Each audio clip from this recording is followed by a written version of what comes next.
হাত থেকে এই ছাত্র জনতা এবং মেহনতি মানুষের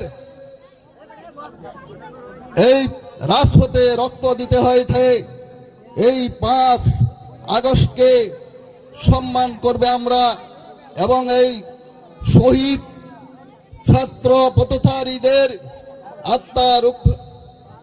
আত্মার প্রতি আমরা গভীর শ্রদ্ধা জানাই। যারা আহত হয়েছে এই 5ই আগস্টে এই স্বাধীনতা লাভ এবং এই বিজয়, তাদের প্রত্যেক পরিবারকে আমি শ্রদ্ধা জানাই।